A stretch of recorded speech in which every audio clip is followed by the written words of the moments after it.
आज की कहानी है उत्तर प्रदेश के लखनऊ के पास एक गांव था। उस गांव में 1 महीने पहले आकर रहने लगा था एक रहस्यमय आदमी। सब उसे प्यार से मटन वाला भैया बुलाते थे, क्योंकि इस गांव में यही आदमी था जो सबसे पहले मटन बेचना शुरू किया। वहां रोज बहुत भीड़ लगती और किसी को नहीं पता था कि आदमी आया कहां से। तो बन गया मेरा टेस्टी टेस्टी मटन। बस 50 में मेरा मटन खाएंगे, फिर देखना कैसे खींचे खींचे आएंगे। किसी को पता भी नहीं चलेगा कि 50 में मैं मटन कैसे देता हूँ। इसी गांव में था सुशांत नाम का आदमी, जो अंडा चावल की एक छोटा ठेला लगाता था। लोग उसका अंडा चावल खूब खाया करते थे। सुनो सुशांत भाई, हम दोनों के लिए एक एक प्लेट अंडा चावल लगा दो। नहीं, मुझे अंडा नहीं खाना। अंडा नहीं खाओगे तो क्या खाओगे? इस गांव में कुछ और मिलता भी तो नहीं है। लगता है तुम्हें कुछ पता ही नहीं है। बहुत दिनों से गांव में एक मटन वाला आया है। लोग कहते हैं उसकी मटन बहुत ही स्वादिष्ट होती है। बात तो तुम सही कह रहे हो भाई। चलो, मुझे भी आज मटन खाने का मन कर रहा है। इतना कहकर और दोनों आदमी वहां से मटन खाने के लिए चले जाते हैं। इधर अंडा वाला सुशांत ये सब देखता रह जाता है। कौन आदमी है जो गांव में मटन बेच रहा है? तो बस मेरे अंडा के दीवाने थे, अब कौन इनको आदत लगा दिया मटन खाने का? मटन वाले भैया का नाम था अंकित। अंकित रोज सुबह से ही अपने मटन का ठेला लगाता था। आज भी वो सुबह सुबह अपना मटन का ठेला लगा लिया था। भैया, आज कल से भी ज्यादा खुशबू आ रही है। अरे आपके लिए तो बनाया हूँ गरम गरम और स्वादिष्ट मटन। लेकिन पता नहीं तुम्हारा मटन जिस दिन ना खाऊं मन बेचैन रहता है। हाँ भैया, मेरे लिए मटन का ग्रेवी और ज्यादा डालना। ठीक है भाई, तुमको जितना खाना है खाओ, कोई परेशानी नहीं है। धीरे धीरे लोग उसके मटन के आदी हो गए थे। दिन में उसका मटन ना खाएं उनको अजीब सा लगने लगता था। इतने सस्ते दाम में भी मटन दे रहा था। कोई कुछ पूछता तो सही से जवाब भी नहीं देता। अरे ओ मटन वाले भैया, तुम इतने सस्ते में मटन कैसे खिलाते हो लोगों को? इतने सस्ते में तो मटन भी नहीं आता। अरे उससे तुमको क्या, तुम मटन खाओ, उसके मजे लो। मटन तो स्वादिष्ट है ना, खाओ तुम। वजह जान के क्या करोगे कहां से आ रहा है। उसके बाद वो सब वहां से खाकर चले जाते हैं। लोग रोज आते थे, मटन खाते थे। भीड़ भी इसी तरह रोज लगाती थी। हर किसी के मन में एक ही सवाल था कि ये आदमी आया कहां से और इतना कम दाम में मटन कैसे दे रहा है। लोग चाहकर भी उसके मटन बिना खाए रह नहीं पा रहे थे। थोड़ी देर बाद जब ग्राहक आना थोड़े कम हुए, एक गांव वाले तो मेरा दिमाग ही खा लेते हैं। इतना किचकिच करते हैं। ग्रेवी ज्यादा चाहिए, किसी को मटन के पीस ज्यादा चाहिए। एक तो इतने कम में दो, ऊपर से और मानते हैं। कुछ दिन और मेरा मकसद पूरा होते ही मैं यहाँ से चला जाऊंगा। लेकिन ये सब दूर से अंडा वाला सुशांत सुन रहा था। इंसान भी सच में पड़ गया कि आखिर ये सब क्या बोल रहा है। कुछ लोग ऐसे ही पास की दुकान में भीड़ जमाए हुए बैठे हुए थे। लेकिन मुझे एक बात समझ नहीं आता भाई, ये जो मटन वाला है इतना कम दाम में मटन कैसे दे रहा है? इतने में तो मटन का मांस भी नहीं आता। भाई पता नहीं कहाँ खजाना गाड़ रखा है। तुम लोग जो सोच रहे हो ना, शायद उससे भी आगे कुछ और बात है। क्या हुआ भाई? भाई मैं अभी आ रहा था ना, तो अपने कानों से सुना। मटन वाला तुम लोगों के सामने बड़े प्यार से बात करता है। जैसे ही कोई नहीं था तो बोल रहा था, ये गांव वाले मुझे मांग मांग कर परेशान कर देते हैं। उसे दे और उसके बाद मैं अपना मकसद पूरा करके चला जाऊंगा। ऐसे ही बोल रहा था। क्या सच में? मैं झूठ बोलकर क्या करूंगा? तुम लोग ही देखो, उसके मटन खाए बिना तुम लोगों का मन बेचैन होने लगता है। बिना उसके मटन खाए तो लोग रह नहीं पाते। हाँ भाई, ये तो कुछ और ही मामला लग रहा है। बिना खाए तो मेरा भी मन अच्छा नहीं लगता। गांव के लोग आपस में बात करने लग गए थे। पहले तो लोग यही बात करते थे कि 50 रुपए में मटन कैसे खिलाता है। अब लोग ये भी बात करने लग गए हैं कि सुपर से जो दिखता है वो ऐसे ही अंदर है या कुछ और मामला है। सुशांत को उसे रात नींद नहीं आई और दिमाग में हमेशा उसे मटन वाला ही गुम रहा था। आखिर क्या राज है इस मटन वाले का? सामने से तो बताएगा नहीं, मुझे खुद ही पता करना पड़ेगा। अगर मैं पता कर लिया तो इस गांव का सबसे अमीर आदमी बन जाऊंगा।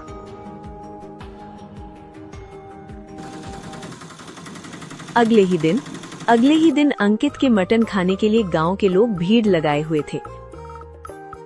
भैया मेरे लिए प्लेट जल्दी लगा दो, घर में मेहमान आए हुए हैं। भैया आपका खाना ना खाऊं तो मुझे तो नींद ही नहीं आती। और मेरे मटन में थोड़ी मिर्ची ज्यादा डालना। हाँ भाई, तुम लोग आ गए, मुझे सबका याद है। तुम्हारा मटन के साथ एक्स्ट्रा ग्रेवी, अरे भाई तुम्हें मटन का नल्ली वाला पीस, और तुम्हारे में एक्स्ट्रा मिर्ची।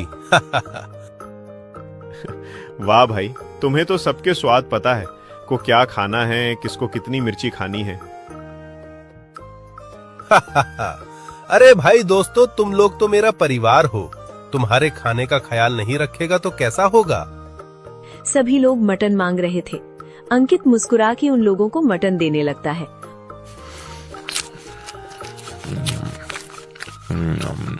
और वहीं कुछ दूर में 2-3 औरतें आपस में बात कर रही थी, जिसमें से साक्षी नाम की औरत रहती है। बहन, मेरा आदमी मुझे कहते थे तुमसे अच्छा खाना इस गांव में कोई नहीं बनाता है। अब देखो मेरे हाथ का खाना ही नहीं खाते। क्यों, क्या हुआ? कल मैं सोयाबीन और आलू की सब्जी बनाई थी, लेकिन उन्होंने खाना तो छोड़ छुआ तक नहीं उसे। हर घर से 200 रुपए लेकर उसे मटन वाले के पास मटन खाने चले गए। मेरे घर में भी यही हाल है। रोज ना सही लेकिन हर 2 दिन में एक बार जाते ही हैं। पर वहीं थोड़ी दूर पर कुछ पुरुषों की टोली बात कर रही थी। तुमने खाई क्या उसके मटन चावल? नहीं भाई, खाओ तो मन करता है, बार बार खाओ। नया भाई, मन किया दिमाग बस में वही खाने का करता है। न घर का खाना खाना का मन करता, न कुछ और। तभी सुशांत भी आ जाता है। मुझे पता है तुम लोग कुछ मटन वाले की बातें ही कर रहे होगे। कल रात को मैंने उसे कहीं भी जाते हुए देखा। क्या भाई, तुमने देखा? कहाँ जा रहा था? नहीं भाई, बस मैं दूर से देखा। वो बस पीछे वाली गली से चुपचाप कहीं जा रहा था। लग रहा था कहीं चुपके हुई जा रहा है। सुशांत दुकानदार की बातें सुनकर मन ही मन सोचता है, इसके पीछे जरूर कुछ राज है। अब तो दुकानदार ने भी देख लिया, मुझे आज जरूर इसका पीछा करना चाहिए।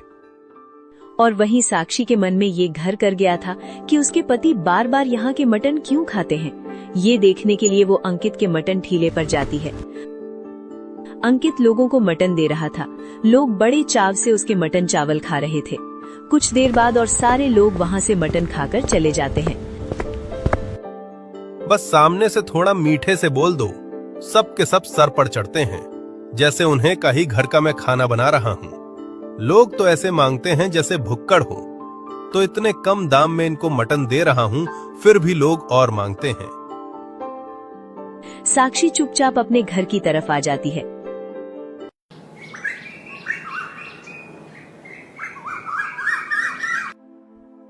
अजी सुनते हो जी, मैं भी उसे मटन वाले के ठेले के पास गई थी।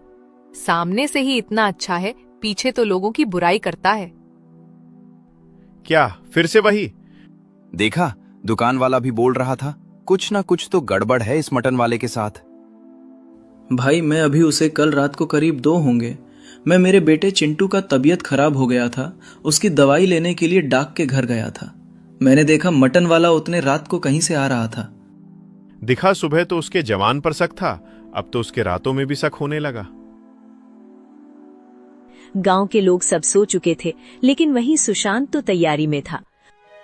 बस राज रात में खुलता है, आज तो इसका पीछा करके रहूंगा। मटन वाला अपना थैला बंद करके अपने घर की तरफ जाने लगता है और उसके पीछे पीछे सुशांत भी उसका पीछा करने लगता है। सुशांत चुपचाप खिड़की के बाहर से अंकित को देखने लगता है। अंकित जैसे मानो किसी से बात कर रहा हो। ये किससे बात कर रहा होगा? ये तो अकेला रहता है ना। आज तो कमाई अच्छी हुई, लेकिन ये गांव वाले तो परेशान ही कर देते हैं। एक तो इतनी कम में इनको मटन दे रहा हूं, फिर भी इनको शांति नहीं है।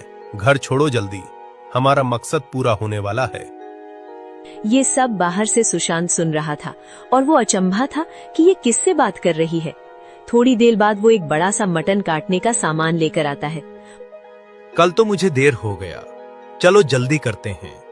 आज ही मैं मटन काट कर उसे मसाले के साथ मिला देता हूँ। उसके बाद अचानक अंकित ने एक बड़ा सा कटाना लिया और जैसे वहीं पर कमरे के अंदर किसी को काट दिया। उसके छोटे छोटे मटन के पीस बना लिए। ये सब देखकर सुशांत के पैरों तले जमीन खिसक गई। वो डर के मारे वहां से फटाफट भाग जाता है। अगली सुबह चाय की दुकान पर सुशांत की आवाज भारी थी। पता है, आज रात को मैं उसे मटन वाले के घर गया था। फिर क्या हुआ भाई, बताओ।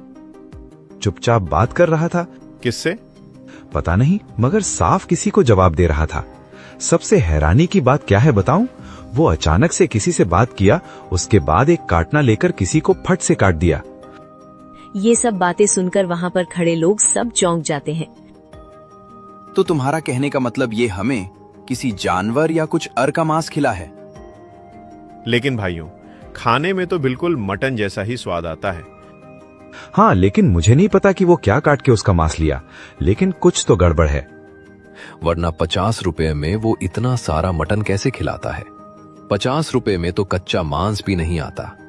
हाँ, और वो कह रहा था कि हमारा मकसद मैं नहीं भूलूंगा। अब तो मुझे पक्का लग रहा है इस मटन के पीछे कोई सीधी बात नहीं है। मगर कुछ भी कहो, मेरा तो अब उसका मटन खाने का मन ही नहीं कर रहा है। अब बात बहुत आगे निकल चुकी है। अब गांव में लोग सिर्फ इतना नहीं पूछ रहे थे कि अंकित 50 रुपए में भरपेट मटन कैसे खिला देता है। अब उनके मन में डर भी घर कर चुका था। अगर मटन इतना कम में इतना सब मिल रहा था तो उसके पीछे आखिर चल क्या रहा था। अगली शाम ठेला वैसे ही लगा था। भीड़ पहले जैसी थी। अंकित सामने से पहले जैसी मीठी बातें कर रहा था। आओ मेरे भाई लोग, मटन गरम गरम है, शर्माना मत। जितना मन लगे उतना खाना भाई लोग। आज तो मटन बहुत स्वादिष्ट है। मन कर रहा है एक प्लेट और खा जाऊं। मन करे तो उसे नहीं रोकते आप, एक प्लेट और खा लो। वो आदमी एक प्लेट और खाकर वहां से चला जाता है। अब गांव वाले को शक हो गया था, तो सारे गांव वाले सीधा मुखिया से मिलने का फैसला करते हैं और मुखिया के पास जाते हैं। मुखिया जी, गांव के सारे लोग उसे मटन वाले के पास मटन खाने जाते हैं। इसमें क्या परेशानी है? मैं भी उसके मटन खाए, बड़ी स्वादिष्ट लगते हैं। सुशांत ने थोड़ा हिचकिताते हुए प्रधान को कहा। प्रधान जी, आपको थोड़ा अजीब लगेगा, पर मैंने पिछली रात ही उसको किसी से अकेले में बात करते देखा है। घर के अंदर ही कुछ मांस कट रहा था। प्रधान जी, आप कुछ करिए। पता नहीं वो किस चीज का मांस बेच रहा है। लोग उसके पास खींचे कैसे जा रहे हैं। कुछ तो है उसके मटन में। उनकी सारी बात मुखिया ने सुनी। ठीक है, तुम लोग चिंता मत करो। कल ही मैं किसी को बुलाता हूँ और उसके ठेले की जांच करते हैं। अगले ही दिन प्रधान के साथ गांव के कुछ लोग और साथ में एक फूड इंस्पेक्टर को बुलाया जाता है। जी देखिए, फूड इंस्पेक्टर हूँ। गांव में चर्चा है और साथ वो फैला हुआ है, जिसके कारण हमें साफ साफ जानना है कि खाने में कोई गड़बड़ तो नहीं। जो देखना है देख लीजिए साहब, हमारे खाने में कोई परेशानी नहीं है। इंस्पेक्टर ने कढ़ाई देखी, मसाले देखे, मटन देखा, पकाने का तरीका देखा। फिर उसने थोड़ा खाना चखा, एक और, फिर दूसरा, फिर तीसरा। लोग दिल थाम के इंस्पेक्टर की तरफ देख रहे थे और उसका जवाब सुनने के लिए बेकरार थे। खाना बहुत अच्छा है, साफ सफाई भी ठीक लग रही है। मुझे यहाँ कोई सीधी गड़बड़ नहीं दिख रही। इतना कहकर वो चला गया। मुखिया जी और सब लोग क्या करते हैं, वो लोग भी वहां से चले जाते हैं। लगता है गांव वालों को मुझ पर शक हो गया है और ये मेरा क्या ही बिगाड़ लेंगे। चाय की दुकान पर सब। भाइयों, क्या हुआ? जांच में तो गए थे ना तुम लोग? क्या पता चला उसके खाने में क्या है? क्या बोले भाई? सब लोग गए थे, लेकिन उसके खाने में कुछ मिला नहीं। भाई, मुझे तो लगने लगा है ये सुशांत का अंडा चावल का दुकान जब से बंद हुआ है, वो शायद उसे मटन वाले पर इल्जाम लगा रहा है। लेकिन इतना सब बातें झूठी नहीं हो सकती। सुशांत उन लोगों की बातें सुन रहा था और चुप था। मेरी बातों पर विश्वास ही नहीं, मैं इन लोगों को सबूत लाकर ही दिखाऊंगा। ऐसे ही एक रात दूर कुत्ते भौंक रहे थे। करीब रात के 12 बज रहे होंगे। बुलावा आ गया मुझे, अब जाना पड़ेगा। अंकित मटन वाला चुपके से रात के अंधेरे में कहीं जाने लगता है। बस किसी के नजर ना पड़े। ऐसे भी गांव वालों को मुझ पर शक हो गया ना। जल्दी जाकर सामान लेकर आऊंगा। अंकित चुपचाप दबे पांव तेजी से चलने लगता है और उसे क्या पता था कि गांव के पीछे गांव का चौकीदार उसे देख लेता है। इतना दूर से एक परछाई देखी। जब उसने ठीक से देखा तो उसे अंकित मटन वाला दिखा जो कहीं जा रहा था।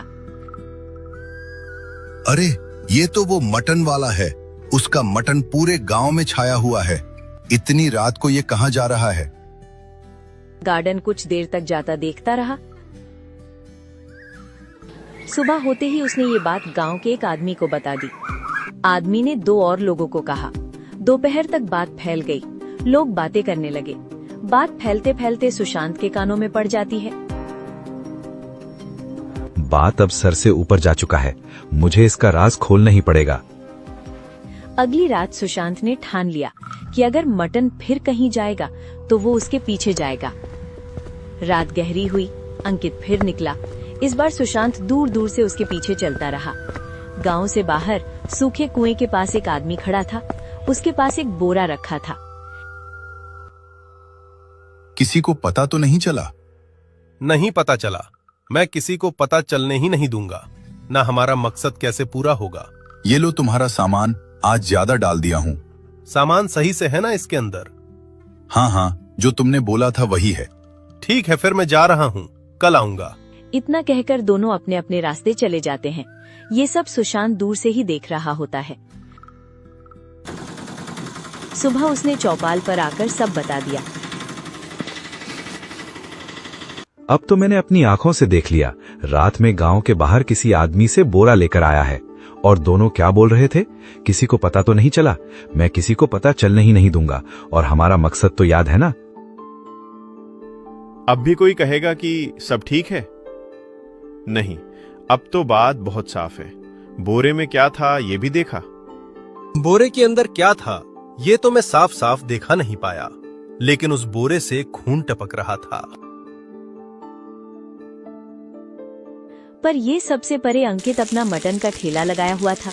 जो लोग ये बात को अफवाह मान रहे थे वो लोग उसके पास खाने आ रहे थे।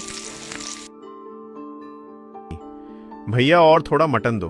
तुम्हारा मटन है ही इतना स्वादिष्ट। एक बार में मन ही नहीं करता मेरा। हाँ भाई, और लो, ग्रेवी को चावल लो। मन ही मन अंकित सोच रहा था।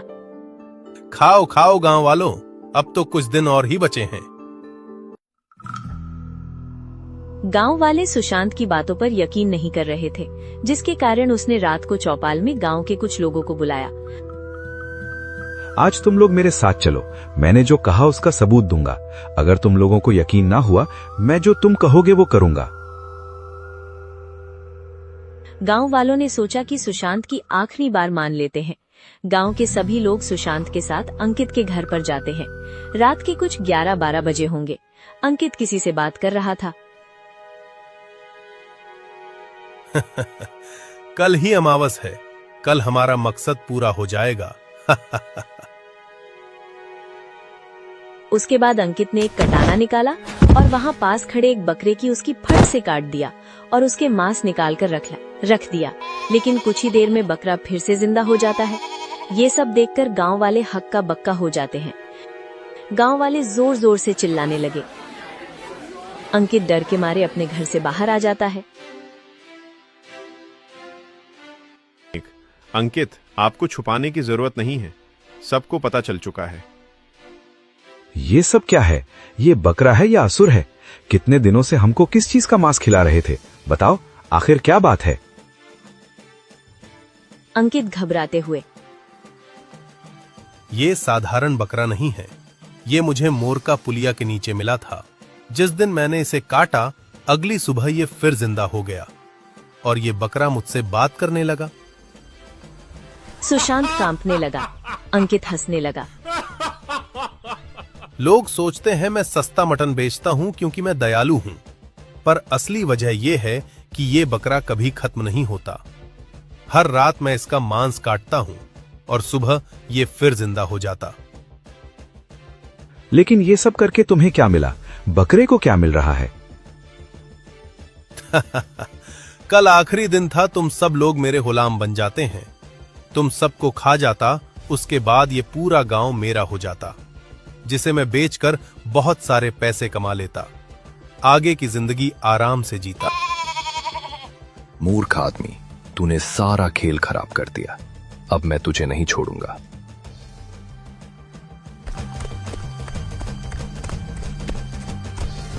उसके बाद बकरे ने उसे आदमी को दौड़ाई और पास के कुएं में दोनों ही गिर के गायब हो जाते हैं।